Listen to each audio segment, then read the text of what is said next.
शुरू करें। हाँ, यस यस। जय श्री राधे कृष्णा। आप सभी का स्वागत है एडीजे न्यूज में। आज हम बातें के सीजन 2 में हैं, जिसमें हमारे साथ गरिमा जी जुड़ी हुई है। आज वो हमें बताएंगी कि वो किस बिजनेस में कैसे लोगों को इनकरेज करती हैं, बेसिकली स्टूडेंट्स को, जो भी आपके एम्प्लॉयज होते हैं, सेल्फ एम्प्लॉयड होते हैं, किस तरह वो अपनी सर्विसेज के थ्रू उनको लेवल अप करती हैं, उनके करियर में हेल्प करती हैं। She is a human resource specialist. तो इनके बारे में आइए और जानते हैं इनसे, इनकी सर्विसेज क्या क्या हैं और किस तरह से आप इनकी सर्विसेज के थ्रू अपने लाइफ को, अपने करियर को इनकरेज कर सकते हो, एक नए लेवल पे ले जा सकते हो। उसके बारे में भी हम मैम से जानेंगे। तो सबसे पहले बहुत बहुत स्वागत है मैम आपका एडीजे न्यूज में। नमस्ते। जय श्री राधे कृष्णा। जय श्री राधे। सबसे पहले तो मैं आपको धन्यवाद कहना चाहूंगी कि आपने मुझे यहाँ इनवाइट किया। और ये मेरा सौभाग्य है कि मैं आपके चैनल पे अपने विचार व्यक्त कर सकूं। तो मैं अपने एक्सपीरियंस के बारे में ये कहना चाहूंगी कि मुझे 16 साल का स्ट्रैटेजिक एचआर लीडर का एक्सपीरियंस है। मैं certified neuro linguistic programming coach हूँ, आईसीएफ सर्टिफाइड, इमेज कंसल्टेंट हूँ, सॉफ्ट स्किल्स ट्रेनर हूँ। और इसके साथ ही मैंने काफी सारे वर्कशॉप्स किए हैं कॉर्पोरेट्स के लिए और इंडिविजुअल्स के लिए भी। और मैं ग्रुप ट्रेनिंग सेशंस भी करती हूँ।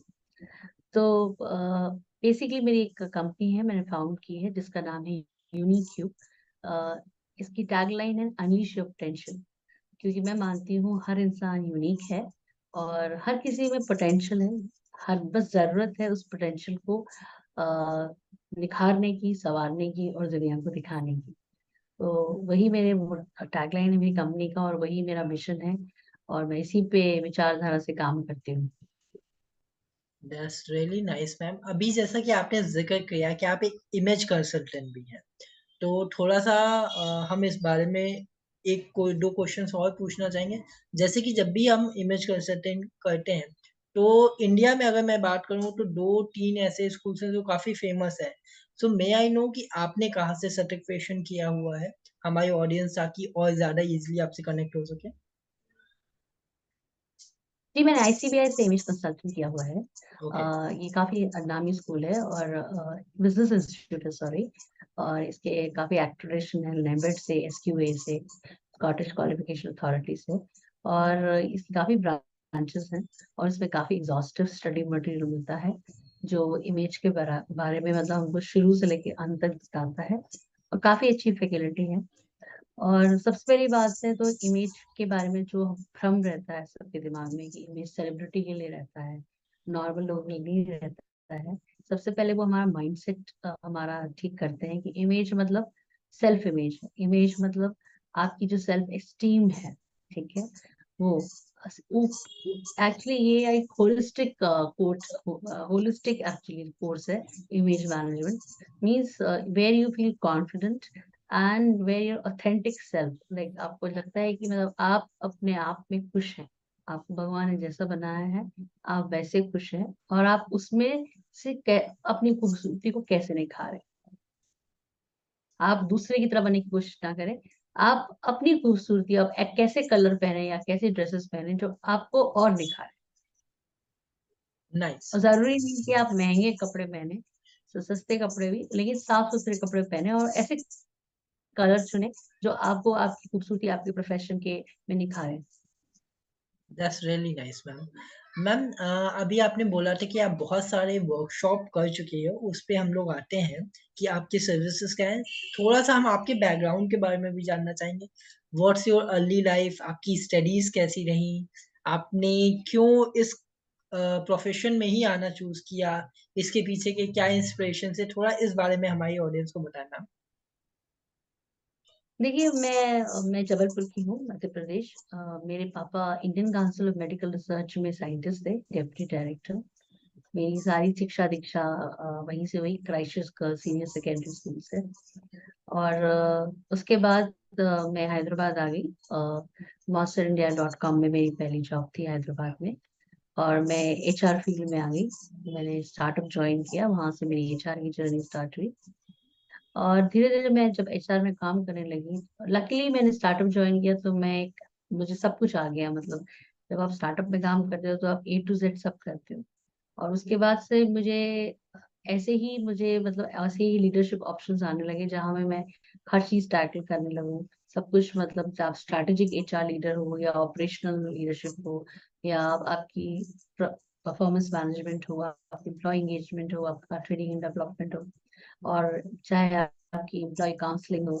तो मीन्स मेरा पूरा एक्सपीरियंस इसमें रहा। फिर धीरे धीरे मुझे लगा कि मुझे कुछ और भी पढ़ाई करनी चाहिए, और मतलब मेरा एमबीए तो था ही, साथ में मुझे और करना चाहिए।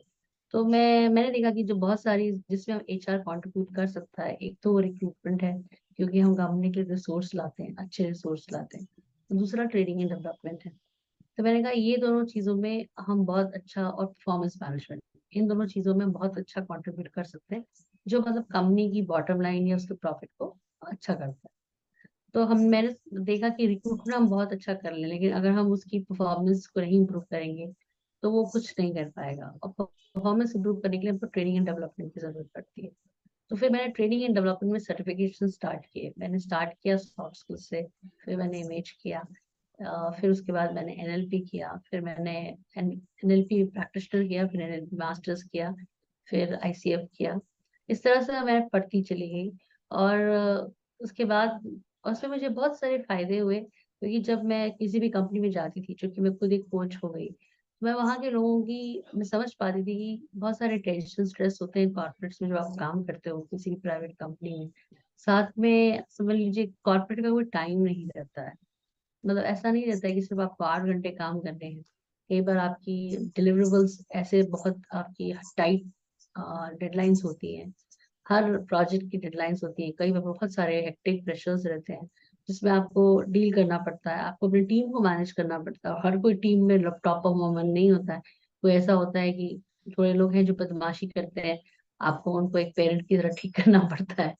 कुछ लोग होते हैं कि मतलब किस सबको कुछ ना कुछ लोगों को हमेशा बीमार ही पड़ते रहते हैं, या कुछ ना कुछ इमरजेंसी ही आती रहती है, लेकिन एज अ मैनेजर आपको वो डील करना पड़ता है।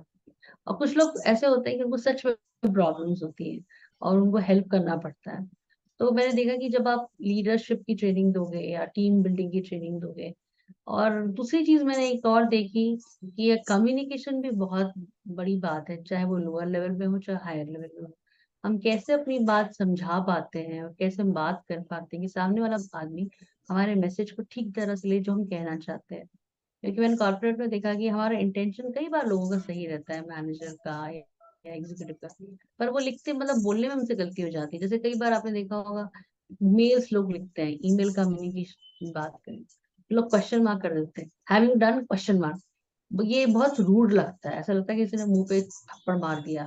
ठीक है, उसी को आप लिखें, मैं know when the report would be completed, तो थोड़ा पोलाइट लगता है। ऐसे ही अगर आप किसी से बोले कि कम टू माय केबिन, अगर आप बॉस है, ऐसा लगता है कि मतलब आप किसी मतलब ऑर्डर दे रहे हो। अगर आप बोलोगे मैं हाँ, can you please come to my cabin, I just want to see you for a minute, तो ये आपको पोलाइट लगता है ना। तो छोटी छोटी बातें हैं, वही बात आप बोल रहे हो, पर आप कैसे बोल रहे हो उससे फर्क पड़ता है। और इससे हमारे जो वर्क प्लेस टेंशन है वो कम हो जाते हैं, लड़ाइयाँ कम हो जाती हैं, और आपको लगता है कि मतलब आप एक रिस्पेक्टफुल जगह पे काम कर रहे हैं। काम का स्ट्रेस तो रहेगा ही, पर क्या होगा, ये जो थोड़े थोड़े ईगो क्लैशेस रहते हैं, या थोड़ी थोड़ी मतलब हर आदमी को रिस्पेक्ट चाहिए, ह्यूमन साइड को होना चाहिए।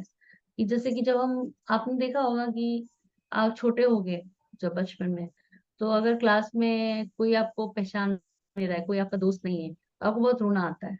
आपको लगता है आपका कोई दोस्त नहीं है, या आपको बहुत अच्छा दोस्त किसी दिन छुट्टी कर गया है, तो आपको बहुत खाली खाली लगेगा। आप बच्चे हो तो रोते हो।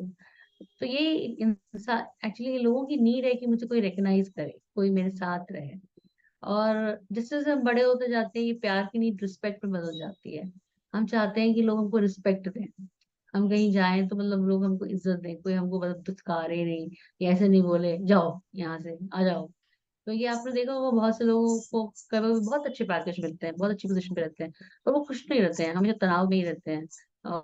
क्योंकि उनको ये उनके जो बॉस है उनको मतलब, हम बोलते हैं हिंदी में जिसको बोलते हैं कि वो मतलब इतनी बुरी तरह से उन्हें डांटते हैं और बेइज्जत करते हैं, लेकिन उन्हें काम करना है क्योंकि उन्हें घर चलाना पड़ता है।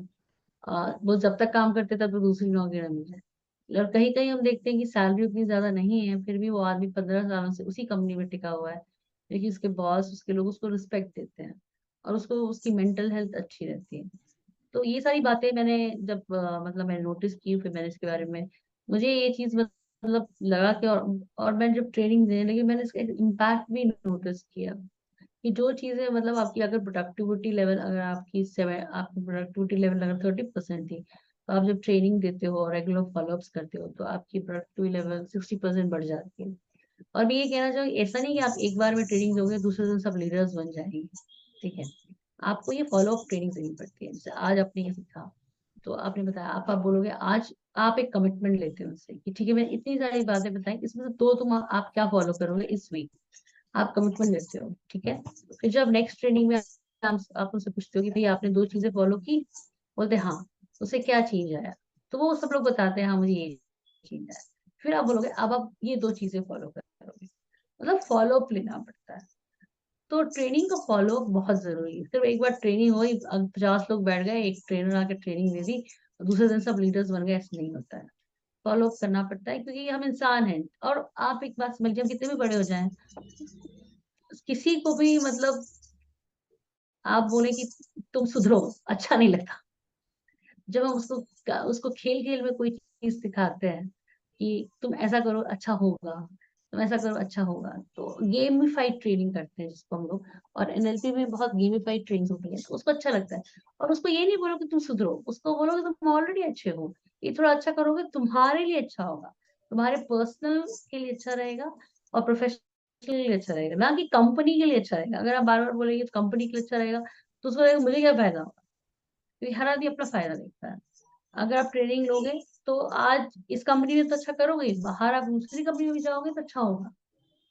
और आपके पर्सनल रिलेशनशिप भी अच्छे होंगे, बिकॉज बातचीत जो है, कम्युनिकेशन स्किल जो है, जो टीम बिल्डिंग है, जो लीडरशिप है, वो तो आप देखिए घर में भी आप बात करते हैं, है ना। अगर आपकी कम्युनिकेशन स्किल अच्छी हो गई, कम्युनिकेशन स्किल सिर्फ लैंग्वेज नहीं होती, जैसे स्पोकन इंग्लिश लैंग्वेज होती है, कम्युनिकेशन स्किल ये होती है कि मतलब आप हिंदी में भी आप कैसे बात कर रहे हो, आप अपने वाइफ से, अपने हस्बैंड से, अपने बच्चों से कैसे बात कर रहे हो, किस तरह से बात कर रहे हो, चिल्ला के बात करो, इरिटेटेड हो, है ना। तो अगर आप उनसे अच्छे से बात कर रहे हो, अगर आप अपनी बीवी को आप इज्जत दे रहे हो या अपने हस्बैंड को इज्जत दे रहे हो या अपने बच्चों को इज्जत से बात कर रहे हो, तो आपके रिलेशनशिप अच्छे रहेंगे, ठीक है।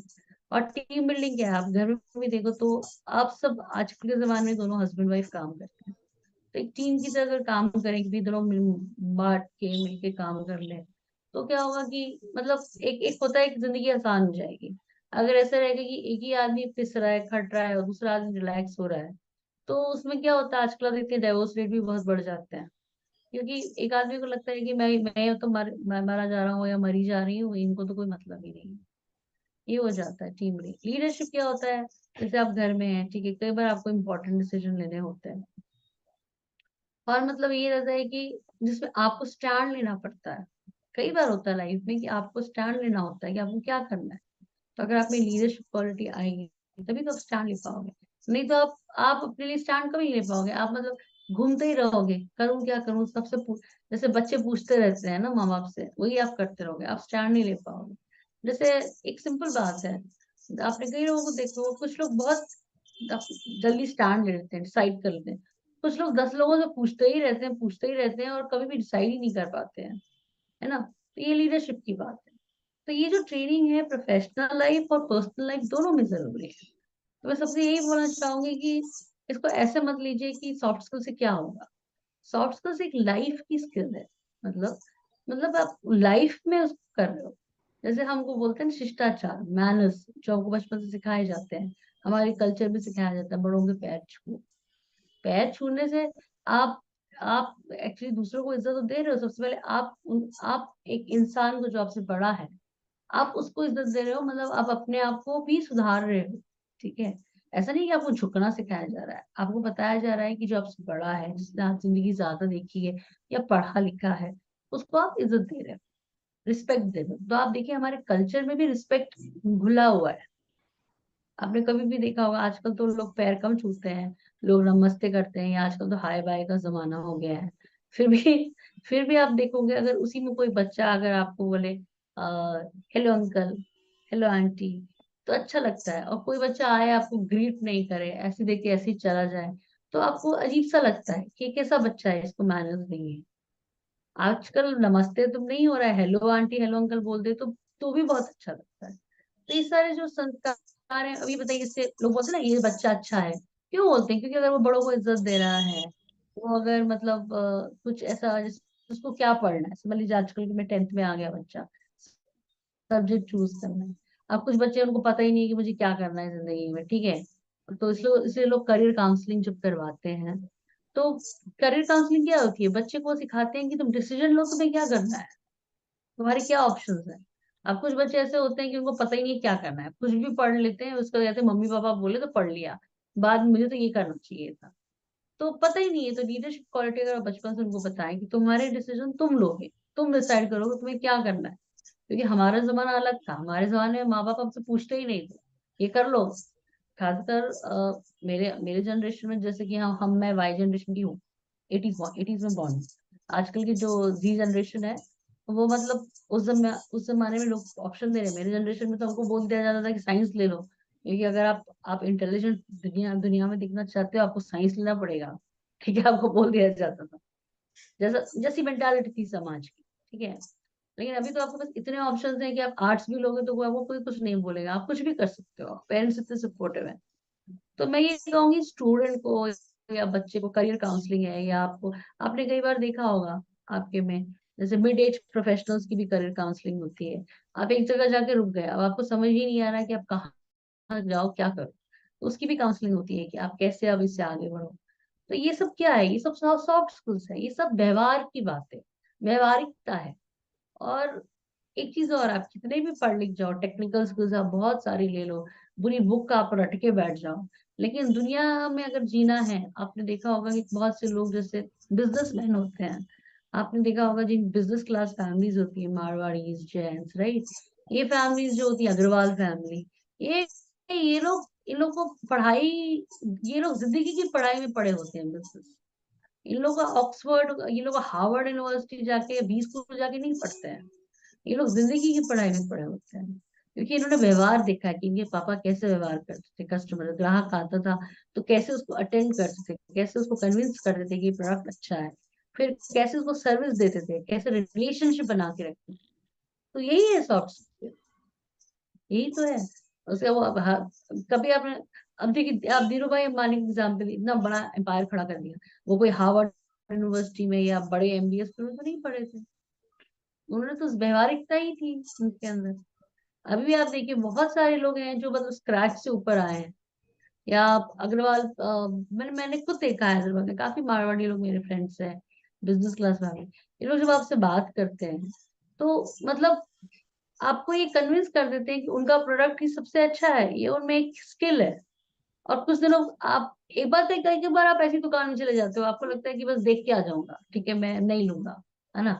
पर जब जाते हो, जब उनकी बातचीत से आप इतने प्रभावित हो जाते हो कि फिर कहते हो ले लेता हूँ। तो ये है बातचीत की खूबी, ये है बातचीत की कला की, मतलब आप नहीं चाहते हुए भी ले लेते हो, और उसमें वो उसकी खूबियां आपको दिखा देते हैं, मतलब आपका फायदा क्या हो वो दिखा देते हैं। सेल्स में जैसे कहते हैं, कोई खूबियां नहीं खरीदता है कि इस प्रोडक्ट में 4 इंच ये है, वो दिखाता है, इससे आपको बेनिफिट क्या हो। तो मैं ये मानती हूँ कि सॉफ्ट स्किल एक लाइफ की स्किल है। और ये खासकर हमारे इंडियन कल्चर में तो मैं कहूंगी कि बचपन से सिखाया गया है। और बिजनेस क्लास फैमिली, जो ट्रेडिशनल बिजनेस क्लास फैमिलीज हैं, उनमें तो मतलब रचा बसा है। आप उनको ऑब्जर्व करेंगे तो आपको एमबीए करने की जरूरत नहीं, आप उनको देखे देखेंगे तो आपको समझ में आ जाएगा हर एक चीज में वो मतलब कितने, कैसे वो काम करते हैं और कैसे वो एक छोटे से बिजनेस को इतना बड़ा कर लेते हैं। तो मैम, जो आपने बात बोली उसको सुन के एक चीज मेरे माइंड में आई कि चाहे हमारी पर्सनल लाइफ हो या प्रोफेशनल लाइफ हो, कम्युनिकेशन जो आपने बोला वो बहुत इंपॉर्टेंट है। और आप कैसे बात कर रहे हो, इसका बहुत ज्यादा इम्पोर्टेंस है। यहाँ पे मैं एक चीज ऐड करना चाहूंगा। अभी रिसेंटली मैम को एक अवार्ड फंक्शन में भी अवार्ड मिला है, जिसके कुछ ग्लिम्स मैं आपको दिखाऊंगा। और उसके लिए हम बहुत बहुत बधाई देते हैं मैम को। और हम उम्मीद करेंगे ऐसे कई अवार्ड्स मैम को आगे फ्यूचर में भी मिलते रहे। साथ ही अब सीधा सा मेरा बोल। जो सवाल है मैम आपसे, जैसे आपने बताया कि इसमें जहां तक अगर मैं गलत नहीं हूँ, एक कहावत कही जाती है कि पढ़े लिखे नहीं है लेकिन कढ़े हुए हैं। तो जो अग्रवाल और बनियाज होते हैं वो कढ़े होते हैं। व्यापारी वर्ग जो होता है, जो बहुत टॉप लेवल पे है, अगर हम उनकी पर्सनली बात करेंगे तो वो कढ़े होते हैं। उनको बिजनेस की एक बहुत अच्छी नॉलेज होती है। बट वहां पे भी एक फैक्टर नोटिस किया है मैंने कि जो एम्प्लॉयज होते हैं, फॉर एग्जांपल मेरे फादर बिजनेस करते हैं, मेरे फादर के बाद मुझे डायरेक्टली वो शेयर मिल जाती है because it's a process. But जो हमारे एम्प्लॉयज होते हैं वो हमसे उम्र में काफी बड़े होते हैं। वहां पे सबसे बड़ा प्रॉब्लम आता है, हम उनको ये नहीं कह सकते तुम ये काम करो। अगर हमने गलती से भी तुम बोला तो वहां पे तुरंत एक उनकी मेंटालिटी, उनकी एज हमसे कई डबल होती है कभी कभी, और उनका एक्सपीरियंस भी ज्यादा होता है। तो ऐसे में कम्युनिकेशन बहुत इंपॉर्टेंट होता है। क्या आपने कभी अपने इतने वर्कशॉप में ऐसा कोई एंटरप्रेन्योर देखा जिसने कभी ऐसा प्रॉब्लम फेस किया हो? तो ऐसे एंटरप्रेन्योर्स के लिए आपका क्या सजेशन है मैम? देखिए, ये तो देखिए हर जगह है कि आप देखिए, जैसे कि ये आप व्यापारी वर्ग जो है, जैसे कि उनके पिता व्यापारी हैं, तो बेटा अब जब व्यापार चलाएगा, तो जो पुराने एम्प्लॉय हैं डेफिनेटली उनके पिता की उम्र के भी रहते हैं। तो मैं उनको यही कहती हूँ कि आप उनको रिस्पेक्ट दीजिए, आपको काम देना पड़ेगा उनको। आप उनको वैसे बोलिए कि जैसे आप अगर बचपन से उनको चाचा जी बोलते हो या मामा जी बोलते हो, या आप रिस्पेक्ट से ऐसे बोलते हो, उमेश जी बोलते हो। जब हम छोटे रहते हैं तो हम तो, जो हमारे यहाँ काम करता है उसको तो हम ये नहीं बोलते हैं पाप, जैसे हम पापा की दुकान में गए और कोई काम कर रहा है तो हम उसको ये थोड़ा ना बोलते हैं, ये छोटू इधर आ, ऐसे नहीं बोलते हैं ना बच्चे। हम ये बोलते हैं ना कि अच्छा वो ला दीजिए अंकल, या वो अंकल बोलते हैं ना, ला दीजिए अंकल। तो आप जब बड़े हो जाए तो वही मेंटेन करिए, उनको अंकल ही बोलिए, अंकल ही ले आइए, वो कर लीजिए। आप बॉस बन गए लेकिन वो उम्र में बड़े हैं, आप उनको सेम अंकल बोलिए, अंकल ये कर दीजिए, अच्छा अंकल देखिए ये ऑर्डर प्रोसेस हो गया क्या, अंकल ये देख लीजिए, देखिए कस्टमर वेट कर रहा है। अब आप चेंज नहीं करिए भी, क्योंकि आप अभी भी छोटे हैं उससे उम्र में। हाँ, ये है कि पहले क्या था कि आप दुकान जाते थे, आप अंकल जी करते थे, अंकल जी आपके पापा की बात सुनते थे, अब अंकल जी आपकी बात सुनेंगे।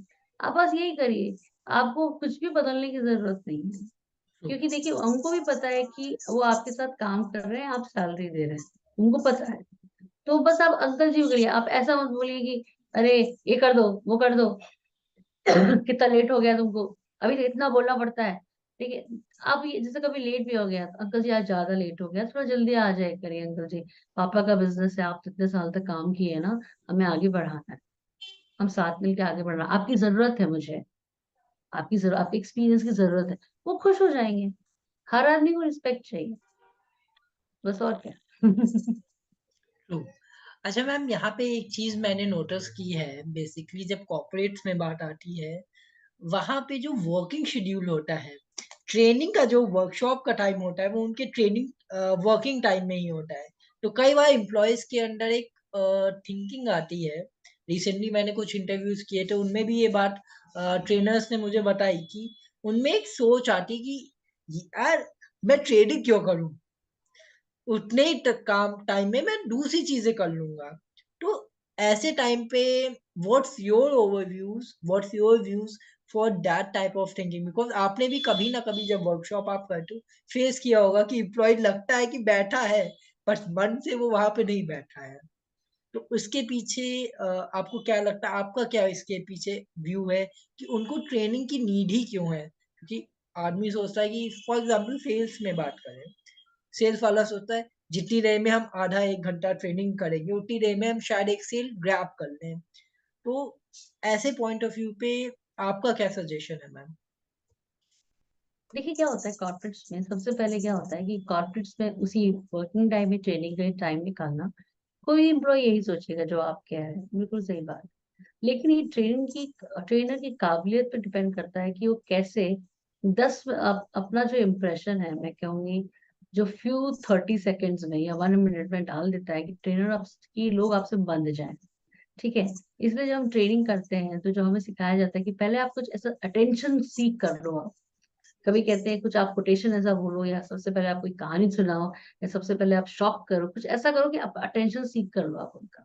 और उसके बाद आप उनको ऐसे इतना वैल्यू दो या और गेम खिलाओ, आप लेक्चर मत दो, आप उनको एक्टिविटी कराओ, आप उनके रियल टाइम सिनेरियोज बताओ कि वो उससे जुड़े रहें, उनसे पूछो, रोल प्लेस कराओ, आप कस्टमर के पास जाओ, जैसे आप कस्टमर के पास गए, ये कस्टमर है, इसमें अभी आपको यही प्रोडक्ट बेचना है, आप कैसे बेचते हो, ठीक है, लोग दूसरे लोग जो ट्रेनिंग में उनसे फीडबैक, आप रोल बेस्ड, आप एक्टिविटी बेस्ड ट्रेनिंग करो, आप गेम बेस्ड ट्रेनिंग करो, ठीक है।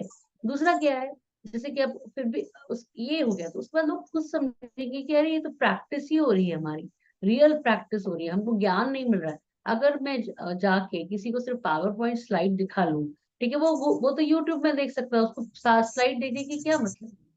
तो बेसिकली जैसे मेरा जो अप्रोच है न्यूरोलिंग्विस्टिक प्रोग्रामिंग, जो मैं कोच हूँ, मेरा अप्रोच एक्सपीरियंशियल ट्रेनिंग, एक्सपीरियंस करो आप उसको, ठीक है।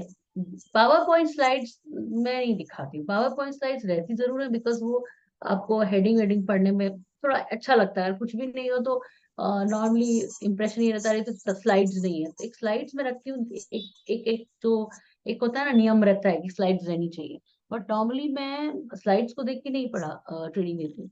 मैं वो स्लाइड सिर्फ एक टॉपिक रहता है, उसके ऊपर मैं एक्टिविटी करती हूँ, एनर्जाइजेस करती हूँ, और उसके ऊपर रोल प्लेस करती हूँ, वीडियोस दिखाती हूँ, जो रियल टाइम सिनेरियोस, लोगों से पूछती हूँ कभी आप गए थे तो आपको क्या फेस हुआ प्रॉब्लम्स, आप बताइए, हम सब मिलकर उसको सॉल्व करते हैं, तो लोग उसमें खुश होते हैं। तो ये ट्रेनर का काम है कि उसको अटेंशन ग्रैब करना, क्योंकि कोई भी कॉर्पोरेट में आएगा तो पहले वो ऐसे आएगा डल मुंह लेके, क्योंकि उसको लगेगा अरे भाई ये तो मेरा टाइम ही वेस्ट हो गया। तो आपका है कि वो ऐसे आया तो उसको ऐसे करना, ये ट्रेनर का काम है, ऐसे करना आपका काम। अगर वो आप ऐसे आया है और ऐसे हो गया तो मतलब कि आप अच्छे ट्रेनर नहीं है, तो ये आप पे डिपेंड करता है कैसे आपको करना है, ये ट्रेनर की रिस्पॉन्सिबिलिटी है। और इसीलिए आपको ट्रेनिंग के लिए बुलाया गया है, इसलिए आपको पैसा दिया जा रहा है कि आप उनको अटेंटिव बनाओ, नहीं तो कोई आपसे ट्रेनिंग क्यों लेगा। ट्रू। तो मैं तो यही कहूंगी। टोटली। और एक बार अगर आपने उनको इम्पैक्टफुल ट्रेनिंग दे दी, तो मैं कहूंगी फिर वो समझ जाएंगे कि ट्रेनिंग बहुत एक फन चीज है, ट्रेनिंग मतलब एक बोरिंग चीज नहीं है, ट्रेनिंग एक सिर्फ सीखने की चीज नहीं है, ट्रेनिंग मतलब हम उसमें एंजॉय करते हैं, उसमें हमारे जो जो जो बहुत सारी बातें जो हम अपने बॉस से नहीं कर पाते हैं, बहुत सारे सिनेरियोज जो हम डिस्कस नहीं कर पाते हैं, हम ये 2 या 4 घंटे वो डिस्कस कर पाते हैं, और सबकी प्रॉब्लम्स वही है, और हम इसमें सोल्यूशंस ढूंढ पा रहे हैं, ठीक है। जैसे हम जोक्स करते हैं ट्रेनिंग में, हम खेलते हैं, एक दूसरे के पर्सनल बातें में भी, जैसे कोई कोई किसी को पूछते हैं कि अब तुम सुपरमैन बनने हो, बताओ अब तुम क्या करोगे, तो वो बोलेगा मैं सुपरमैन बन के जैसे एक बहुत फनी फनी चीजें होती हैं, अब मैं सुपरमैन बन गया हूँ तो मैं अब इसकी नाक तोड़ दूंगा। मैंने कहा क्यों, बताइए हमें, मेरे काम में नाक, अपनी नाक घुसाता है, ठीक है। तो लेकिन हम सब उसको लेते हैं फनी फनी चीजें। अब कोई कोई होता है किसी किसी की ऑफिस में आदत होती है हर चीज में अपनी नाक घुसाना, ठीक है, तो वो आदमी मतलब इस तरह से बड़ी भड़ास निकालता है, और हम कहते हैं कि ट्रेनिंग के बाद ट्रेनिंग छोड़ देना है, उसको लेकर आगे नहीं बढ़ना है, मैंने ये क्योंकि ये अपने फ्रस्ट्रेशन निकालना है, और एक तरह से फीडबैक है कि भाई अब आप नहीं करेंगे ऐसा, ठीक है। ट्रू। सिंपल सिंपल बात है, क्योंकि बहुत सेंसिटिव भी रहना पड़ता है ट्रेनिंग में, मतलब बैलेंस लेके चलना पड़ता है, कि ऐसा नहीं कि भाई भड़ास निकाल रहे तो लड़ाई झगड़ा करवा दिया आपने, और अब उसको, और आपको पता भी चलता है कि आप गलतियां क्या कर रहे हो। अब कुछ लोग हैं, जैसे कि मैं आपको बताऊंगी, लोग मेल भेजते हैं, अभी मेल उसके इनबॉक्स में पहुंचने ही वाली होगी, उससे पहले वो उसकी सीट पे पहुंच जाते हैं और खड़े हो जाते हैं सर पे, मेल देखा कि नहीं देखा, मेल देखा कि नहीं देखा, अरे उसको सांस तो लेने दो, ठीक है। तो हम जैसे उनको नाम देते हैं कि मेल से पहले, वो बोलते हैं बिफोर मेल, मतलब हम उसको नाम दे देते हैं कि बिफोर मेल कौन है यहाँ पे, तो बोलते ये है ये है, तो एक जोक हो जाता है कि मतलब मेल पहुंचने से पहले तुम ही पहुंच गए, अरे भाई जान दे। और ट्रू। कुछ लोग ऐसे होते हैं कि फॉलो अप मास्टर हमको नाम देते हैं, हम लोग में से पूछे who is the follow up master, तो मतलब कि एक काम बोल दिया, अब उसका इतना फॉलो अप करेंगे कि मतलब कि जैसे उन्हीं का काम सबसे इम्पोर्टेंट है, और किसी को और कोई काम तो उस बंदे के पास है ही नहीं, एक काम दे दिया मेरा ही काम करना है, हर 2 मिनट में हुआ हुआ हुआ, मतलब जीना हराम।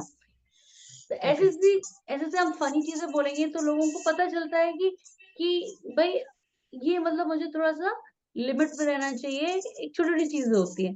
अब जैसे कोई कोई ये बहुत शर्माता है, ठीक है, तो हम बोलेंगे who is the most shyest person, जिसको बहुत शर्म आती है, तो ये, तो हम उससे पूछे क्यों शर्म आती है तुमको, तो बस आती है, तो मैंने कहा क्या करते हो शर्म करके, तो कुछ नहीं, तो मैंने कहा अब नहीं शर्माओ, तो नहीं शर्माओगे तो क्या करोगे, कुछ नहीं, तो नहीं शर्माओ। तो ऐसी छोटी छोटी चीजें करेंगे तो क्या होता है कि लोग खुलते हैं एक दूसरे से, पता ट्रू। चलता है उनको कि मतलब इतनी बड़ी बात कुछ नहीं हो गई है। आपको एक इंटरेस्टिंग किस्सा बताऊंगी। जैसे कई लोग, जैसे हैदराबाद आईटी सेक्टर है, लोग गांव से आते हैं, तो शेक हैंड भी जो है एक बहुत बड़ी बात हो जाती है, जैसे जब गांव से लोग आते हैं, क्योंकि लड़कों को पता नहीं रहता है कि शेक हैंड करें कि नहीं करें, क्या करें लड़की। तो जैसे जैसे नॉर्मली बोलते हैं कि आपका शेक हैंड फर्म रहना चाहिए, राइट।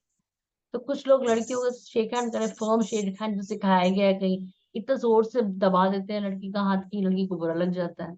अब उन्होंने अच्छे इंटेंशन से किया, कुछ लोग तो इतना डर के पकड़ते हैं कि ऐसे लटका के शेक हैंड करते हैं कि जैसे कि मतलब बिल्कुल खापता हुआ या ऐसे मतलब छू के निकल जाते हैं। ठीक है। कुछ लोग क्या करते हैं कि मतलब अपना शेक हैंड आगे बढ़ाया, लड़की ने हाथ ही नहीं बढ़ाया, और उसमें वो बेचारी बेइज्जती हो गई उनकी। तो मैं हमेशा कहती हूँ, जब आपको शेक हैंड भी करना है, पहले देखो लड़की हाथ बढ़ा रही कि नहीं बढ़ा रही।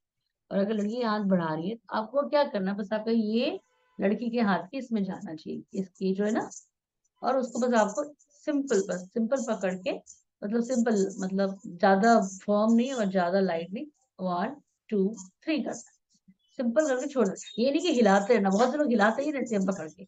अरे भाई छोड़ दो। ठीक है, ऐसा नहीं है कि वो जानबूझ के करते हैं, उनको पता नहीं रहता, उनको समझ भी नहीं आता। जैसे आप विलेज से आए हो, आपने पढ़ तो लिया, पर अब यहाँ आए हो, आपको अब समझ में नहीं आ रहा करना क्या है। ठीक है। कई बार अब जैसे आप आए हो, अब आप, आपके घर में बहुत रिस्ट्रिक्शंस था, आपको लड़कियों से बात करने को नहीं मिला। यहाँ आए हो, आप सब फ्री होके बात करो, एकाएक आप बहुत ऑकवर्ड फील करते हो। या लड़कियां भी आती हैं, तो यहाँ पे आप तो लड़कों से बात करने को मिला नहीं, बहुत दूर दूर रहा गर्ल, एक लड़के मिल गए, तो आपको लगता है कि अगर लड़कियां लड़कों से बात करेंगी तो वो बुरी हैं, खराब लड़कियां हैं, तो आप उन पे कमेंट मारना शुरू कर देते हो, मैं तो लड़कों से दूर रहती हूँ, मैं तो बहुत अच्छी हूँ। ठीक है। तो आपको उन सबको समझाना पड़ता है कि भैया प्रोफेशनल में हो तो बात करते हो, नॉर्मल है ये सब चीजें। आप कैसे काम करोगे? आप आप एक बॉक्स में रह के काम नहीं करोगे ना, लड़की का उधर और लड़के का उधर की भी बना के बात नहीं कर सकते हो ना, आप प्रोफेशन में हो ना। तो ये सारी चीजें भी तो सॉफ्ट स्किल का ही हिस्सा है, क्योंकि हमारा कल्चर जो है वो ऐसा है कि मतलब अभी मतलब एक डिविजन है। जो जो हमारा नॉर्मल कल्चर है उसमें एक है लड़का लड़की में मतलब डिविजन, उतना फ्री कल्चर नहीं है। पर लेकिन हम काम करते हैं।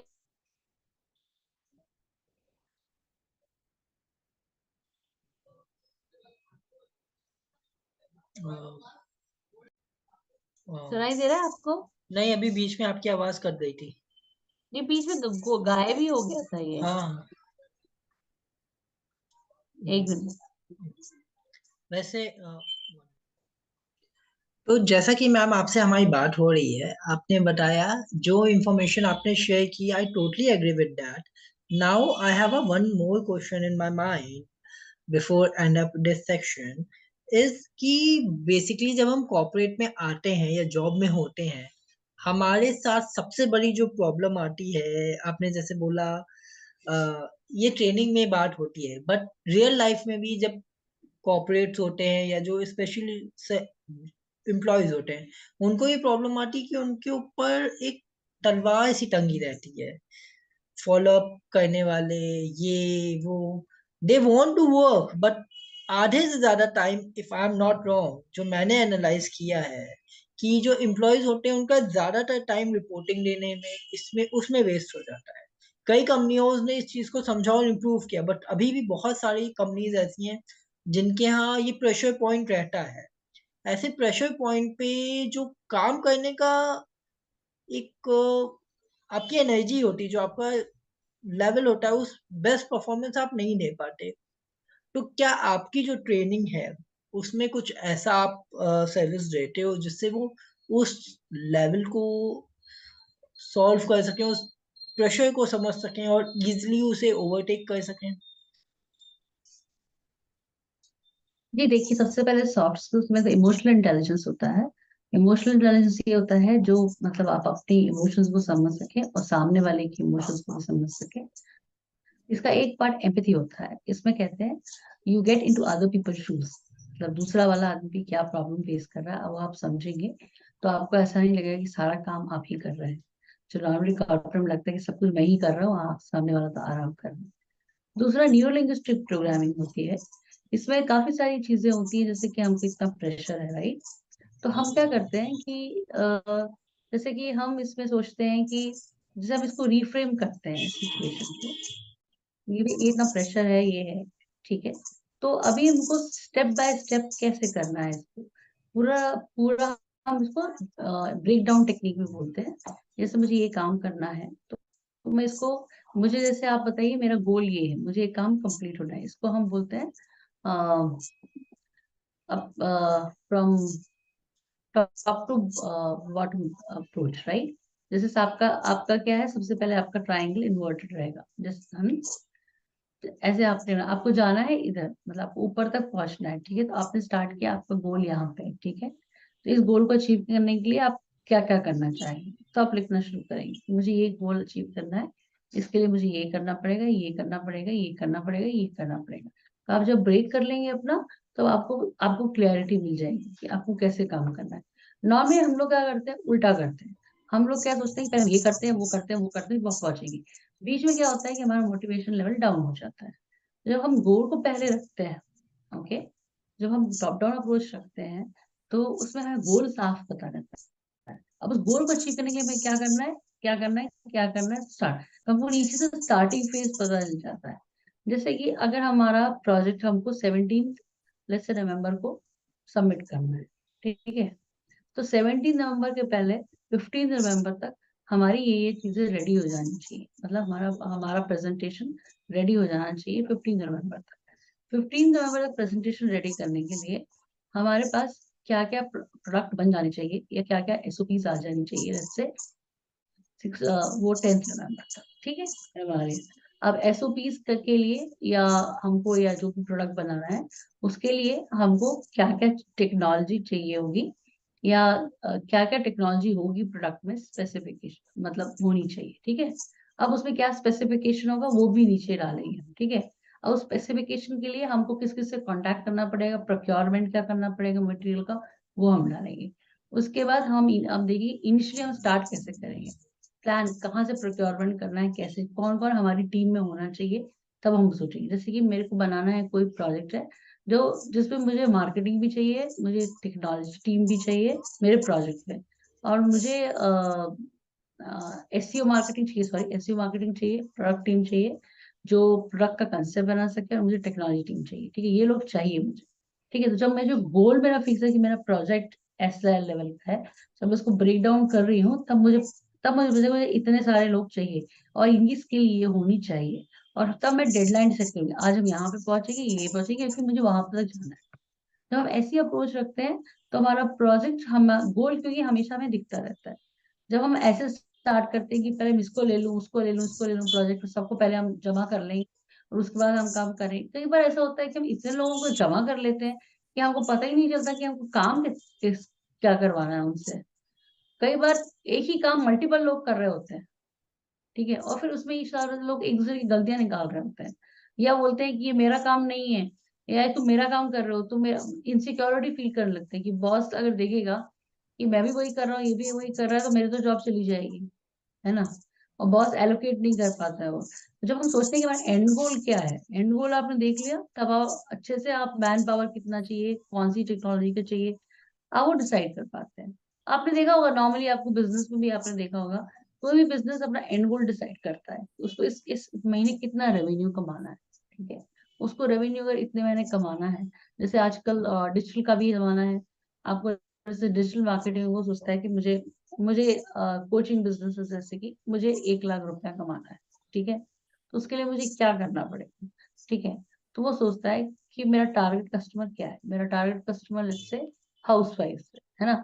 अब हाउस वाइफ है, अब हाउस वाइफ है, तो हाउस वाइफ मुझे, अगर मेरा कितना स्पेंड कर सकती है एक हाउस वाइफ, तो भाई हाउस वाइफ है, मुझे लगा कि 5,000 स्पेंड कर सकती है एक कोर्स में, तो मुझे कोर्स उसके हिसाब से बनाना पड़ेगा कि जो 5,000 दे सके, और कितना टाइम स्पेंड कर सकती है, क्योंकि उसके ऊपर बहुत सारी जिम्मेदारियां होंगी। वो सिर्फ आपका आपका रोज 4 घंटे का क्लास अटेंड करने नहीं बैठ जाएगी, ठीक है। ट्रू। तो आपको उसको वीक में कब उसको आप टाइम दे सकते हैं, समझ लो संडे तो नहीं दे सकती वो क्योंकि वो बहुत बिजी रहेगी, जबकि वर्किंग प्रोफेशनल रहेगी तब संडे दे सकती है। ये तो तब दे सकती है जब सब लोग चले जाए ऑफिस, बच्चे चले जाए, वो समझ लीजिए 11 से 12 बजे का दिन का टाइम दे सकती है, समझ लीजिए। उसमें आप वो रोज वो आपको समझिए वीक में 2 बार दे सकती है वो टाइम, है ना। और अगर आपको, या वीक में 1 बार दे सकती है, और आप कितने वीक चलाना चाहते हो। आप कुछ रिकॉर्डेड सेशन देना चाहते हो और कुछ लाइव क्वेश्चन आंसर सेशन देना चाहते हो, लाइव देना चाहते हो। आप किस तरह से टाइम देते हो और आप क्या एक्सरसाइजेस कराना चाहते हो कि हाउस वाइफ वो कर सके, है ना। आप पता चला बहुत हाई फाई टर्म्स यूज कर रहे हो जो उसको पल्ले भी नहीं पड़ रहा है, समझ में भी नहीं आ रहा है, और आप यहाँ पे कोचिंग दे रहे हो, आप हाईली क्वालिफाइड हो, पर जब तक आपका जो टारगेट ऑडियंस है उसको कुछ समझ ही नहीं आ रहा है, तो वो आपकी क्वालिफिकेशन का क्या करेगा, है ना। सेम चीज वर्किंग प्रोफेशनल के लिए होती है। आप मुझे बोल रहे हो कि अब मैं मंडे को आपको कोचिंग दूंगी, आपका टाइम है, आप मतलब पीक टाइम है आपका 11 to 12, अरे तब मैं ऑफिस में रहती हूँ, तब मैं क्या कोचिंग लूंगी आपसे, है ना। और तब आप मुझे बोलोगे कि मैं तुमको 5,000 का कोर्स बेचूंगी। आप मेरी सैलरी इतनी है, 5,000 मेरे लिए बहुत छोटा कोर्स लगेगा, राइट। मुझे लगेगा मुझे क्या सिखाएगा ये। जब तक मुझे लगेगा कि मेरे को इसमें वैल्यू चाहिए जो मेरे कॉर्पोरेट लाइफ में इसेंशियल हो, तब तक मैं उसको नहीं खरीदूंगी। और मैं संडे टाइम दे सकती हूँ, है ना, क्योंकि बस और दिन टाइम नहीं है। और मुझे असाइनमेंट्स थोड़े ऐसे चाहिए जो मेरे काम में हेल्पफुल हो, है ना। तो आपको टारगेट और उसका जो आप डिजाइन डिजाइन करते हो वो सब करते हो, तो आपको एंड गोल क्लियर होना चाहिए कि आपको अगर 1 लाख रुपए महीने कमाना है तो आपका प्रोडक्ट कैसा होगा, टारगेट ऑडियंस क्या होगी, या फिर प्रोडक्ट की प्राइसिंग कैसी होगी, आपको कितने कस्टमर्स चाहिए अपनी, है ना। तो एंड गोल आपको डिसाइड रहेगा तभी आप कुछ कर पाओगे। कॉर्पोरेट में भी यही होता है। क्या होता है कॉर्पोरेट में भी, तो हम दूसरों के लिए काम ही करते हैं ना, बिजनेस बिजनेस आता है तो फिर हम पूरा करते हैं। तो सबसे पहले तो कॉर्पोरेट में बिजनेस आएगा तभी तो दूसरी टीम काम कर पाएगी। तो अगर बिजनेस ही नहीं आएगा तो क्या करेंगे, कॉर्पोरेट ले ऑफ कर देगा सबको। True, totally agree with business. That ma'am. So जो आपने ये बात सिखाई, ये आई फील जो भी हमारे एंटरप्रेन्योर्स हों या नॉर्मल वर्किंग प्रोफेशनल हो, अगर वो इस बात को समझेंगे तो वो डेफिनेटली एक बहुत मेजर चेंज ला सकते हैं। बिकॉज ये जो आपने बताया ना, ये एकदम सही बात है। ये मैंने भी कई कॉर्पोरेट से मैं भी मिला हूँ, इवन मैंने भी ये मिस्टेक की है स्टार्टिंग में। मैं ये नहीं कहूंगा मैंने नहीं की, मैंने भी मिस्टेक की, सारी चीज इकट्ठी कर ली, लेकिन मिड में जाके आई एम ब्लॉक कि अब कैसे करें। सो दैट्स रियली ट्रू कि आपको पहले स्टेप बाय स्टेप ही चलना पड़ेगा और आपको क्लियर होना चाहिए आपको जाना कहाँ तक है। अगर आप रिवर्स स्टेप चलोगे देन इज गुड। अगर आप एकदम से विदाउट प्लानिंग बस आपने कर लिया, शुरू हो जाएगा, तो भाई it's not possible. That's really nice, true. So ma'am, मेरा एक आपसे रिक्वेस्ट है, आप जो भी जो हमारी हाउस वाइफ्स हैं जो कुछ टारगेट रखती हैं लाइफ में कि हाँ वो अचीव कर सकती हैं, वो करना चाहती हैं, but due to some reasons they are not doing, या हमारे कुछ वर्किंग प्रोफेशनल है जो स्ट्रक हो गए हैं अपनी जगह पे से, हाइक नहीं कर पाए, they want hike, they want to change things, but they are not hiking. या जो हमारे सेल्फ एम्प्लॉयड हैं जो किसी टारगेट को अचीव करना चाहते हैं but they are struck, they can't find a proper way कि नहीं ऐसे मुझे इस लेवल तक पहुंचना है। तो उनके लिए आप क्या फैसिलिटी प्रोवाइड कराते हो और उनके लिए आपका क्या मैसेज है? देखिए, मैंने आपको कहा कि मेरी कंपनी का मोटो है अनलीश योर पोटेंशियल, कंपनी का नाम है यूनिक यू। देखिए, वर्किंग प्रोफेशनल्स हो तो उनके चैलेंजेस अलग होते हैं, हाउस वाइफ्स के, होम मेकर्स के चैलेंजेस अलग होते हैं। अगर मैं वर्किंग प्रोफेशनल्स की बात करूँ, लेडीज की बात करूँ, तो उनके चैलेंजेस होते हैं कि सबसे बड़ा चैलेंज उनका ये होता है कि उनको गिल्ट बहुत रहता है। उनका गिल्ट का प्रॉब्लम ये है कि वो बच्चे को टाइम नहीं दे पा रही। सोसाइटी की डिमांड रहती है कि वो घर का काम भी करे, बच्चे को भी देखे, और ऑफिस में चूंकि आप औरत हो, आपके पास बच्चा है, तो इसलिए आपको आपको एक्सक्यूज नहीं मिलता, क्योंकि आपको सैलरी तो कॉर्पोरेट दे ही रही है, तो उसकी डिमांड ऐसी रहती है कि आप कॉर्पोरेट में अपना बेस्ट परफॉर्म करो। तो वो क्या होता है, उनका माइंडसेट में ये गिल्ट चलता रहता है 24 घंटे। तो सबसे पहले मैं मेरी कोशिश में उनको ये बताती हूँ कि सबसे पहले तो आप गिल्ट से, क्योंकि आप जब गिल्ट क्यों पालने की आपको जरूरत ही नहीं है। जब आप कमा रहे हो तो आप घर में खर्चा चलाने में हेल्प कर रहे हो। अगर आप कमा रहे हो तो आप अपने बच्चे को अच्छी एजुकेशन दे पा रहे हैं। अगर आप कमा रहे हो तो आप अपने घर में अपने हस्बैंड की सहायता कर पा रहे हैं। आप सिर्फ घूमने फिरने के लिए ऑफिस नहीं जा रहे हो, है ना। और ऐसा जरूरी नहीं कि आप ही खाना बनाओगे तो ही अच्छा बनाओगे, ठीक है। कई बार अगर आपको हेल्प चाहिए तो आप एक मेड लगा सकते हो। आप समझ लीजिए, ऐसा होता है अगर आपको 50,000 सैलरी मिल रही है और इससे 1 लाख सैलरी मिल रही है, और आपने मेड लगा लीजिए, समझिए 10,000 की मेड लगा ली, वो ज्यादा वैल्यूबल है, क्योंकि आपको 90,000 हाथ में आ रहे हैं। इसे इससे इसे ऐसे नहीं कि आप जॉब छोड़ के आप खाना बनाने बैठ जाओ। हाँ, कि मैं घर में बैठ के खाना बनाऊंगी और बच्चों को देखूंगी, हाथ से खिलाऊंगी, मुझे गिल्ट आ रहा है। तो क्या होगा कि वो जो 90,000 रुपए हैं जो अपने बच्चों के फ्यूचर में आप दे सकते थे या अपने पति की सहायता आप कर सकते थे क्योंकि आप केपेबल, आप इतने पढ़े लिखे हो, वो वेस्ट हो जाएगी। ठीक है। अगर आप काम करना चाहते हो वर्किंग प्रोफेशनल, देखिए आपका चॉइस है आपके ऊपर वर्किंग प्रोफेशनल का। ठीक है। कुछ लोगों का चॉइस होम मेकर का होता है। ठीक है। उनका होता है कि मैं होम मेकर बनना चाहती हूँ, तो वो होम मेकर है। तो वो उसमें उसमें उस और लेकिन कुछ लोग होते हैं जो होम मेकर मतलब चॉइस से नहीं बने हैं, उनके यहाँ अलाउड नहीं हुआ काम करना, या बच्चों की जिम्मेदारियां हो गई तो सबने कहा कि नहीं, तुम ही खाना बनाओ, तुम ही बच्चों को देखो, कोई और नहीं दिखेगा बच्चों को, या कोई हेल्प नहीं मिली। जैसे अगर सासू माँ है, वो आपके बच्चे को देखती हैं, आप ऑफिस जा सकते हो तो ठीक है, लेकिन अगर आपको कोई नहीं मिला, आप ही को देखना है छोटे बच्चे को, है ना, तो आप इतने छोटे बच्चे को डे केयर में भी डालना है को अलाउ नहीं कर रही है फैमिली, तो आप घर में बैठे हो, मम्मी करो, आपको फ्रस्ट्रेशन हो रहा है कि भाई मैं इतना पढ़ लिख कर घर में बैठी हूँ, मैं कुछ नहीं कर पा रही हूँ और सारे लोग आगे बढ़ रहे हैं।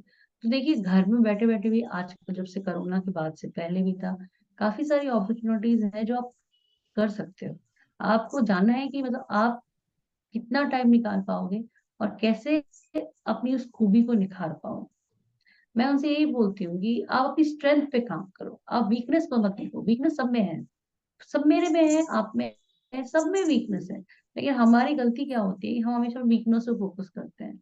अरे मेरे पास तो टाइम ही नहीं है। जैसे होम मेकर को इतना काम रहता है घर में, खाना बनाना, बच्चे देखना, दो दो बच्चे हैं, कभी कोई लड़ रहा है, कोई झगड़ रहा है, पति देव आ रहे हैं तो भैया खाना गर्म चाहिए, ठंड चाय तुरंत पूछते हैं। मैं तो घड़ी की तरह घूमती रहती हूँ, बस टाइम ही कहाँ है मैडम। टाइम तो आपको अपने लिए निकालना पड़ेगा, कैसे भी निकल के निकालना पड़ेगा। अब इसके लिए ये होगा कि शायद आपको अपने हस्बैंड से बात करनी होगी, मुझे थोड़ा सपोर्ट करें, या आपके बच्चों से अगर वो थोड़े बड़े बात करें कि भाई आप तुम लोग मुझे थोड़ा टाइम दो, मुझे निकालना है। कुछ ना कुछ सपोर्ट सिस्टम आपको बिल्ड करना पड़ेगा अपने लिए। ठीक है, क्योंकि अगर आप अपने को हेल्प नहीं करोगे तो कोई हेल्प नहीं करेगा। क्योंकि आपको अपनी प्रॉब्लम डिस्कस करनी पड़ेगी कि आपको मतलब घुटन महसूस होती है, आपको लगता है कि आपको कुछ और करना है। और जब आप और अगर आपके हालात ऐसे हैं कि आप बाहर नहीं जा सकते हो, तो आप घर से ही बैठ के आप 1-2 घंटे कुछ काम करने की सोचो, ताकि ये काम आपको थोड़ा चेंज दे, आपको लगे कि आपकी भी कोई आइडेंटिटी है, आपकी कोई वैल्यू है, आप कुछ काम कर रहे हो। क्योंकि नॉर्मली जब आदमी पढ़ा लिखा होता है तो उसको लगता है कि भाई मैं कुछ करूं, क्योंकि उसने इतने सालों तक पढ़ाई की है तो कुछ सोच के पढ़ाई की है कि मैं कुछ बनना चाहती थी। क्योंकि अगर आप पढ़े लिखे आदमी को ऐसे घर में बिठा दोगे तो हमेशा उसको लगेगा मैं कर सकती थी, मैं नहीं कर पाई। ठीक है। ये एक हमेशा उसके दिमाग में रहेगा। ऐसे ही तो मैं कहूंगी कि आप उसमें और देखिए एनएलपी हमेशा यही रास्ता सिखाती है, न्यू लिंग्विस्टिक प्रोग्रामिंग। ये नहीं हो रहा है तो दूसरा रास्ता ट्राई करो, ये नहीं हो रहा है दूसरा सोचो, दूसरा सोचो, ट्राई करते रहो, कभी भी रास्ता मतलब ब्लॉक नहीं होता। ढूंढते रहो, कुछ ना कुछ तो काम करेगा ही, ट्राई करते रहो। और दूसरा, आपको कन्विंसिंग स्किल या कम्युनिकेशन स्किल आना चाहिए। जैसे कि आपको आपको पता, हर पत्नी को अपने पति का नेचर पता होता है, बच्चों का नेचर पता होता है। तो आप लड़ झगड़ के मुझे ऐसा करना है या बच्चों को डांट डपट के आप नहीं कर सकते। आपको पति को बताना पड़ेगा, समझाना पड़ेगा, या मत बताना पड़ेगा कि आप ये करना चाहते हो और मुझे आपकी अब जरूरत है हेल्प करने की, या बच्चों को समझाना पड़ेगा मम्मा ये करना चाहती है। जैसे मम्मा आपको कुछ पसंद है तो मम्मा हेल्प करती है ना, वैसे ही आप मम्मा की हेल्प करो। या हस्बैंड को बोलना पड़ेगा आपको कुछ पसंद है तो मैं आपकी हेल्प करती हूँ, आप उसमें मेरी हेल्प करो, मुझे करना है क्योंकि मुझे थोड़ी घुटन महसूस होती है, मुझे लगता है मैं भी कुछ करूँ। ऐसा नहीं हो मैं घर परिवार की जिम्मेदारी के साथ ही कर रही हूँ। अगर आपको बाहर जाने को नहीं मिल रहा, अगर आपको बाहर जाने को मिल रहा है, वर्किंग प्रोफेशनल हो, तो बहुत से लोग मैंने देखा है कि एक तो वो खुद से घुटते हैं कि मैं टाइम नहीं दे पा रही हूँ घर को, पति को, बच्चे को। उससे आप निकलिए, क्योंकि आप पति की मदद कर रही हैं, आप बच्चों की मदद कर रही हैं, आप आपका लाइफस्टाइल में आप मदद कर रही हैं। ठीक है। आप एक आदमी दो जगह नहीं रह सकता है। अगर आप ऑफिस में हैं तो आप घर में नहीं रह सकते, आप घर में हैं तो ऑफिस में नहीं रह सकते हैं। और फिर भी आपको लग रहा है कि आपको घर में भी रहना है, तो आप फिर ऑनलाइन वर्क ढूंढो। आप घर में रह के कोरोना टाइम में जो काफी औरतें थी, आर्ट घर से काम करती थी, बच्चों को भी देखती थी, हम ऐसा काम ढूंढो कि मतलब पूरा पूरा फुल टाइम ऑनलाइन वर्क ढूंढ लो, घर से काम ढूंढ लो। ठीक है। आपको अगर ऑफलाइन काम जाना है तो आपको मानना पड़ेगा कि आप दोनों जगह नहीं, क्योंकि आप ईश्वर नहीं हो, हर जगह आप नहीं रह सकते हो, है ना, इधर भी रहो उधर भी रहो। और अगर आपको लगता है कि आपके हस्बैंड आपको नहीं समझ रहे हैं, वो सोच रहे हैं एक्सपेक्टेशन ज्यादा है, आपके रिलेटिव्स की एक्सपेक्टेशन ज्यादा है, बच्चों की एक्सपेक्टेशन ज्यादा है, तो आपको बात करनी पड़ेगी कि भाई मैं भी कंट्रीब्यूट कर रही हूँ, मेरे पे भी प्रेशर वैसे ही रहता है, क्योंकि कॉर्पोरेट में कोई आपको मुफ्त में सैलरी नहीं देगा। मैं अगर ऑफिस जाऊंगी तो मेरा बॉस चाहेगा कि मैं काम करूं, है ना। मैं औरत हूँ ये सोच के नहीं बोल देगा कि मैडम आप काम नहीं करिए, क्योंकि देखिए प्रोजेक्ट में, खासकर आईटी में, प्रोजेक्ट में रिसोर्स बिलेबल रहता है ना।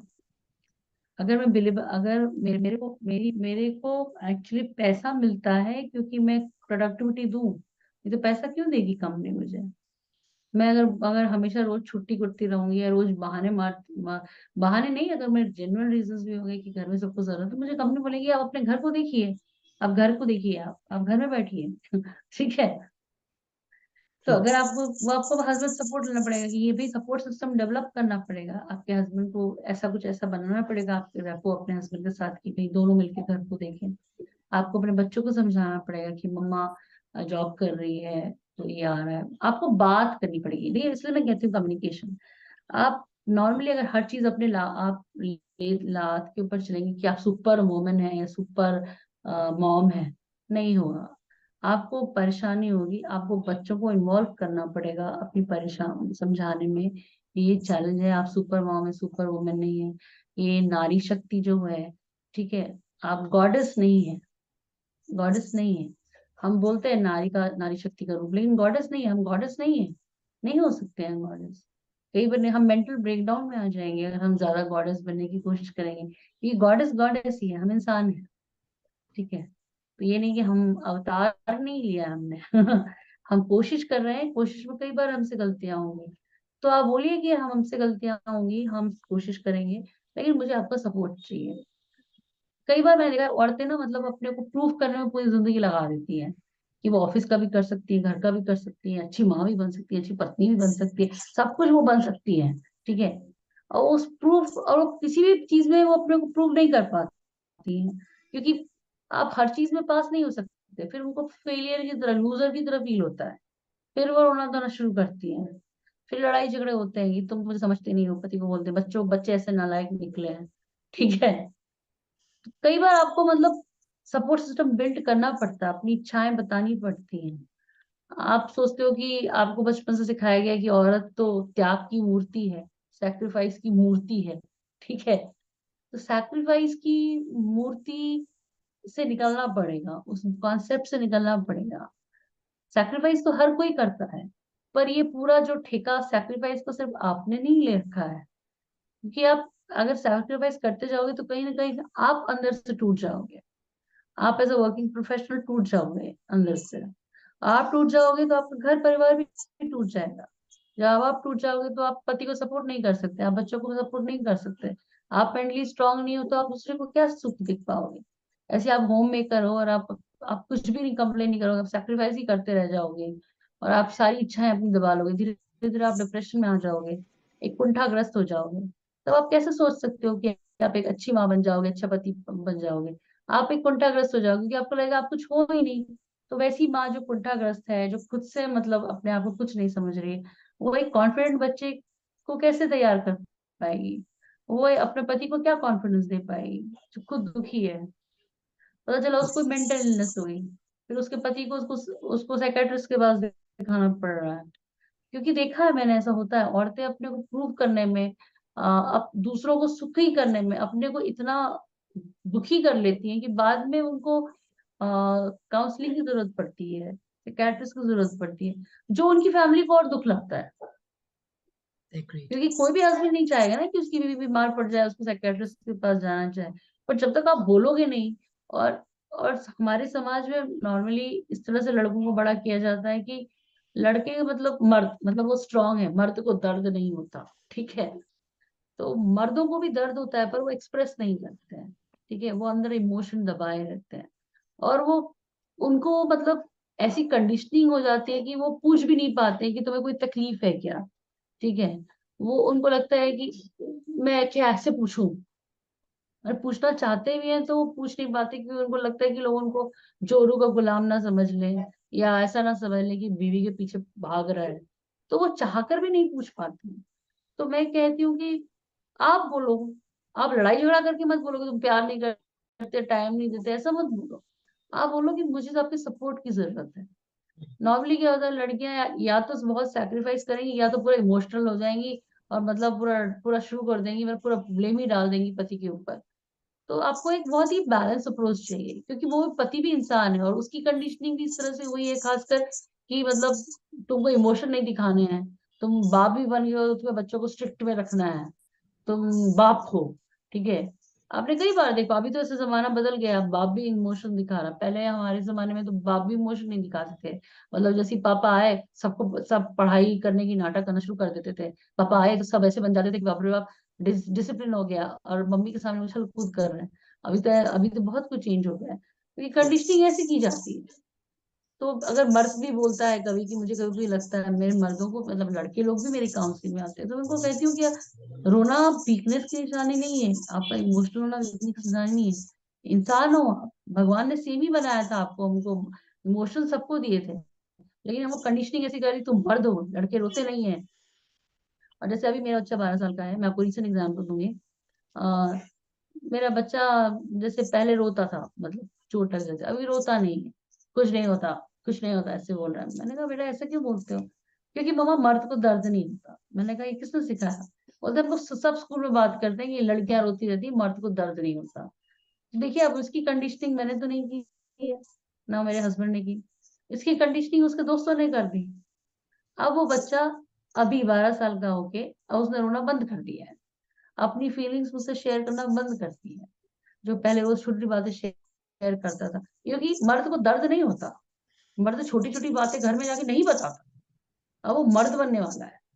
तो मैंने उसको बोला कि मर्द को दर्द होता है, होता है, तुम्हें कुछ दुख लगता होगा ना बेटा? तो बोलता हाँ लगता है, पर तुमको नहीं बताऊंगा ना, तुम मम्मी हो, तुम औरत हो, ज्यादा इमोशनल हो जाओगी। फिर मैं छोटी बातें बता के तुमको परेशान नहीं करना चाहता हूँ। मैंने कहा तुमने कब देखा अपनी माँ को रोते हुए? बोलता है नहीं देखा। तुमने कब देखा कि तुम्हारी माँ मतलब छुप परेशान हो रही है? मैं कहा नहीं देखा। तो तुमने कैसे सोच लिया कि तुम्हारी माँ परेशान हो जाएगी, या औरत को दर्द होता है, मर्द को दर्द नहीं होता है? तो बोला हाँ ठीक ही कह रही हूँ। तो मैंने कहा दर्द सबको होता है, तुमको भी दर्द होता है, तुम मुझसे शेयर करो, बात करो, फ्रेंड्स बनो मेरे। तो ये बात सब, लेकिन देखिए कंडीशनिंग उसके दिमाग में आ गई ना कि उसको नहीं बताना है क्योंकि मम्मा परेशान हो जाएगी, उसको छोटी छोटी बातों पे नहीं रोना है या शेयर नहीं करना है क्योंकि मैं औरत हूँ, मम्मा तो औरत है, परेशान हो जाएगी, वो मर्द हो गया है तो उसको नहीं बताना है औरत।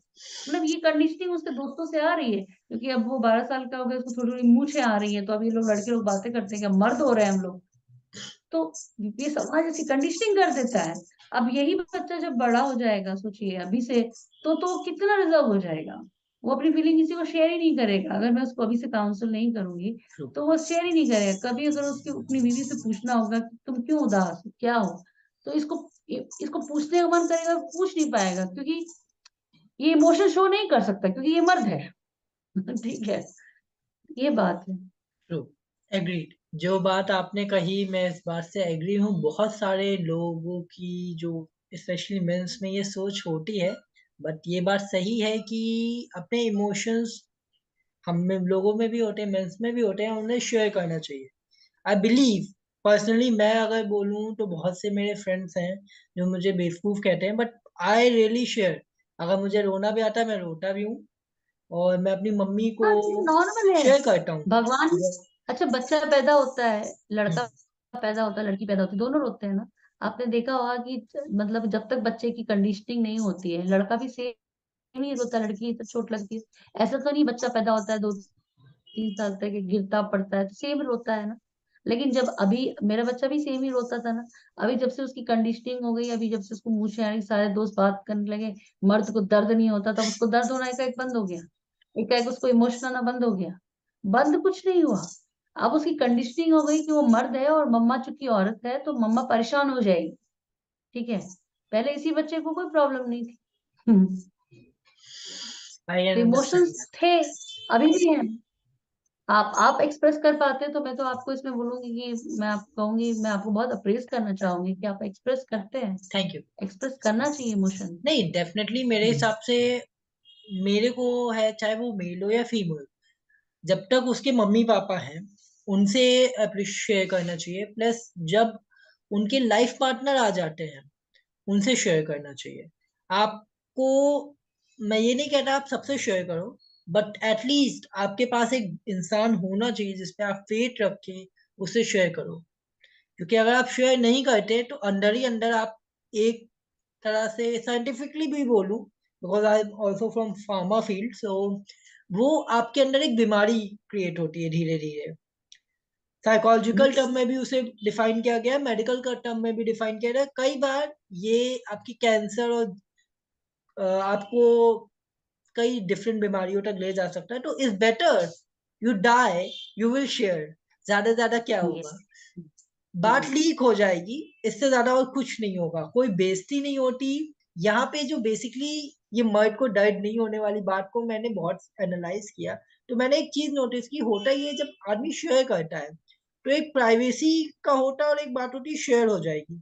जब शेयर होती है तो उसे ऑकवर्ड लगता है कि अरे यार मेरी ये बात खुल गई। But it's okay, it's happens because you are not wrong, you are not God.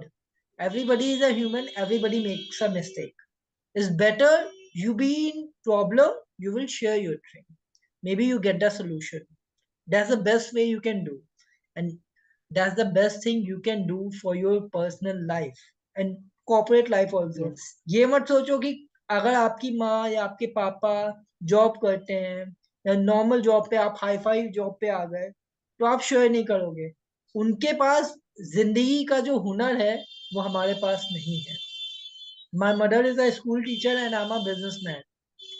Business की यस प्रॉब्लम जब बताता हूँ तो कई बार उनको नहीं समझ में आता, बट मुझे बताने के बाद कभी कभी खुद ही सोल्यूशन मिल जाता है कि ये सोल्यूशन हो सकता है। So this is the best thing you can solve and you can share. ये मेरी रिक्वेस्ट है जितने भी मेरे यूजर्स हैं, चाहे वो मेल हो या फीमेल हो, आई am not doing any partiality for them. आप अगर शेयर करते हो you will definitely get a benefit. This is the best thing you can do. And ma'am ने इतनी अच्छी इंफॉर्मेशन शेयर की है। एंड आज जब मैंने मैम को सुना तो मेरे को एक चीज रियलाइज हुई कि आज के समय में जो हमारी माँ बाप चाहे जितना भी नरिशमेंट दे लें, जितने भी संस्कार दे लें, जो हमारी सोसाइटी है उसका जो इफेक्ट पड़ता है, बेसिकली हमारे माँ बाप जो पेरेंट्स हैं उनके लिए ये है कि उन्हें इस बात का जरूर ध्यान देना चाहिए कि हमारे बच्चे की संगत पे कहाँ जा रही है। बिकॉज ये एक बहुत बड़ा पॉइंट है जो आगे चल के फ्यूचर ऑफ इंडिया को इम्पैक्ट करेगा। क्योंकि आज जी जो इंसिडेंट होते हैं, बेसिकली कोई माँ बाप अपने बच्चे को गलत परवरिश नहीं देता, जो मैंने रियलाइज किया है। लेकिन हमारी सोसाइटी से हम जल्दी इन्फ्लुएंस होते हैं। तो बेसिकली बच्चों से भी मेरा अनुरोध है, रिक्वेस्ट है कि आप अपने फ्रेंड्स को चुनो, बस उनसे इतना इन्फ्लुएंस मत हो जाओ कि आप क्या हो ये भूल जाओ। आप अपनी आइडेंटिटी, अपने माँ बाप के संस्कार, अपने माँ बाप की उम्मीदों को याद रखो और उसके हिसाब से ही अपनी लाइफ को मूव ऑन करो। अपनी लाइफ को बेस्ट वे पे ड्राइव करो, बिकॉज कोई भी आपकी लाइफ को आपसे ज्यादा अच्छे से नहीं चला सकता। और कोई ऐसा है जो आपका भला चाहता है तो वो सिर्फ और सिर्फ आपके माँ बाप है। यही मेरा कहना है। और बहुत बहुत शुक्रिया मैम, आपने अपना एक चीज इतनी मैं अच्छी ऐड करना नॉलेज शेयर की। चाहूंगी, जो आपने बात की, एक प्लीज। चीज मैं ऐड करना चाहूंगी। जो जैसे जो बच्चे अभी जैसे टीनेज हो रहे हैं, जैसे 12 साल का मेरा बेटा है, तो उस समय माँ बाप को जैसे जैसे आपने कहा, मैंने जो बोला था आपने उसको अच्छा अच्छा बताया और एक्सप्लेन किया। माँ बाप को लेकिन उनके ऊपर ना ध्यान देना चाहिए, जैसे कि बच्चा क्या सीख रहा है बाजू से। जैसे मैं अपने बच्चे से हमेशा बात करती हूँ एक फ्रेंड की तरह, तो मुझे ये बात पता चली। अगर मैं नहीं बात करूंगी तो नहीं पता चलेगी। तो जब बच्चा टीनेज का हो जाए तो आप उससे जरूर बात करें, भले ही वो आपको मतलब उसको लगेगा मम्मा मम्मा की। जब बच्चा टीनेज हो जाता है तो वो अपने को बहुत बड़ा समझने लगता है कि भाई अब तो मैं बहुत बड़ा हो गया, अब तो मम्मा तो मतलब मम्मा तो लेडी है, मैं तो लड़का हूँ। लेकिन आप जब उससे बात करोगे, जब आप उसको समझाओगे ना, तब जो आपको पता चलेगा कि आप उसकी मेंटालिटी को बदल सकते हो, क्योंकि अभी उसकी नींव पड़ रही है। ठीक है। तो अगर आप चाहते हो कि आपका बेटा या बेटी मतलब एक सेंसिबल, एक इमोशनल, एक दूसरों को समझने वाला इंसान बने, तो आपको उस पर ध्यान देना पड़ेगा, क्योंकि जो सोसाइटी है बहुत चेंजेस लाती है बच्चों में। Totally agree. और यहाँ पे एक चीज मैं और ऐड करना चाहूंगा, जो टीन एज होती है ना, बेसिकली जो टीनेज में हैं बच्चे, ये एज ऐसी है, या तो आप खुद को बना लो या तो आप खुद को बिगाड़ लो। अगर आपने जी, अपना एम सेलेक्ट कर लिया और आप उस पे लग गए, then you definitely achieve something. अगर नहीं कर पाए तो आपके पास 50-50 चांसेस हो जाते हैं। कुछ लोग टीन एज में गलती भी करते हैं, मैंने भी की है, ऐसा नहीं है, बट मुझे रियलाइज था तो मैंने चेंजेस किए और मैं अपने गोल्स में लगा रहा। बट बहुत से लोग होते हैं अपने गोल से भटक जाते हैं, तो आप गोल से भटको मत। मौज मस्ती करना is very good, enjoy your life fullest, take a huge risk, but make sure कि आप अपने गोल के लिए भी बढ़ते रहो, मौज मस्ती करते करते। अगर आप मौज मस्ती के साथ अपने गोल से भटक गए तो फिर आई एम सॉरी, आप रॉन्ग ट्रैक पे हो, you have to change your track. So ये एक बहुत अच्छी इंफॉर्मेशन है। एंड मैम, मैं आपका बहुत शुक्रिया करूंगा कि आपने इतनी अच्छी इंफॉर्मेशन शेयर की। एंड आई बिलीव, अब मुझे लगता है कि डेफिनेटली फ्यूचर में जो भी लोग आपके स्टूडेंट्स रहे होंगे जो आगे आएंगे, वो एक डेफिनेटली अपनी लाइफ का चेंज लाएंगे। और जो लोग भी इसको सुन पा रहे हैं, जहां तक भी ये मेरी बात पहुंच रही है, सो मैं उनसे भी रिक्वेस्ट करूंगा कि चीजों को वैसे ही समझो जैसे वो हैं। Don't be over smart. और ये मत समझो कि आप अपने माँ बाप से या अपने बड़ों से ज्यादा काबिल होगे, नो डाउट हो भी सकता है हो, बट कभी भी उनको कम मत समझो। उनसे शेयर करने से आप हमेशा प्रॉफिट में रहोगे, अदरवाइज जी, life is all yours, simple. Yes, तो बहुत बहुत शुक्रिया मैम वंस अगेन। और मैं दुआ जी, करूंगा कि आप और ज्यादा अवार्ड्स लाए, और ज्यादा लोगों को जीवन में एक नई उम्मीदें दें, नए राह पे ले जाए।